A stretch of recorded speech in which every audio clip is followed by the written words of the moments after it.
Praise the Lord. The best wishes to you and your family members in the name of God. దేవునికి మహిమ కలుగును గాక. దేవుని నామము పేరిట మీకును మీ కుటుంబ సభ్యులందరికీ శుభాభివందనములు. టుడే గాడ్ ప్రామిస్, ఈరోజు దేవుని వాగ్దానము.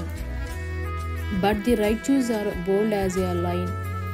Proverbs 28 chapter 1 verses. నీతిమంతులు సింహం వలె ధైర్యంగా నిందురు. సామెతల గ్రంథము 28వ అధ్యాయము 1వ వచనము. ప్రియమైన సహోదరి సహోదరులారా, ఈరోజు ఈ వాగ్దానం ద్వారా దేవుడు మనతో చెప్తున్న మాట. మనకి సర్వసాధారణంగా సింహం అనేది గుర్తుకు వచ్చేది ధైర్యం. అడవికి రాజైనటువంటి సింహము ఎప్పుడు దేనికి భయపడకుండా బెదిరిపోకుండా ధైర్యంగా ఉంటుంది. మనము కూడా నీతి కలిగి జీవించినప్పుడు సింహం వలె దేనికి భయపడక ధైర్యంగా ఉంటాం. మానవుడు తన క్రియల ద్వారా దేవుని దృష్టిలో నీతిమంతుడు కాజాడు. ఎందుకంటే ఆదాము ద్వారా ప్రతి మానవుడు జన్మత కర్మత పాపి కాబట్టి. కడపటి ఆదాముగా యేసుక్రీస్తు ప్రభువారు మన అపరాధములను, దోషముల, అతిక్రమములను సిలువలో మరణించి ఆయన యందు విశ్వాసముంచిన వారిని నీతిమంతులుగా తీర్చడానికి సజీవుడిగా లేపబడ్డాడు. కాబట్టి మనమందరము యేసుక్రీస్తు యొక్క విమోచన యందు విశ్వాసం ఉంచిన వారందరూ కూడా దేవుడు ఇచ్చే తన ఉచిత కృప ద్వారా మనల్ని నీతిమంతులుగా తీర్చి తన ఆత్మ ద్వారా మనలందరినీ ధైర్యంతో నింపుతాడు.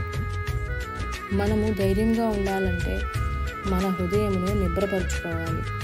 దేవుని యందు దేవుని సన్నిధిలో మనవి చేయాలి. దేవుని యొక్క బలమును పొందుకోవాలి. వాక్యానుసారంగా జీవించాలి. దేవుని యొక్క పనిని మనము చేయాలి. ఏ విషయంలో అయినా తప్పును ఖండించాలి. దేవుని కోసం మాత్రమే మాట్లాడాలి. ఇలాగ మనం ధైర్యంగా జీవించినట్లయితే వీటన్నిటి విషయాల్లో దేవుడు తన ధైర్యమును మనకి ఇస్తాడు. ఇట్టి కృప దయచేయునుగాక.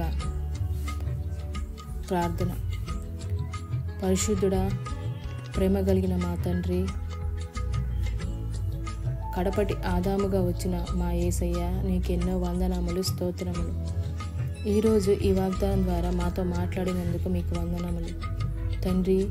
ఈ వాగ్దానం వింటున్న ప్రతి ఒక్కరి జీవితంలోనూ, మా అందరి జీవితంలోనూ మీ యందు నీతిమంతులుగా జీవించి మీ ధైర్యమును పొందుకొని మేమందరము నీవిచ్చే కృపను మిమ్మల్ని మేము నీతిమంతులుగా తీర్చుకున్నట్టు అటు కృపను, అటు విశ్వాసము దయచేయమని నజరేయుడైన యేసుక్రీస్తు అతి పరిశుద్ధ నామమున అడిగి వేడుకొని పొందుకొని ఉన్నాము తండ్రి. ఆమేన్.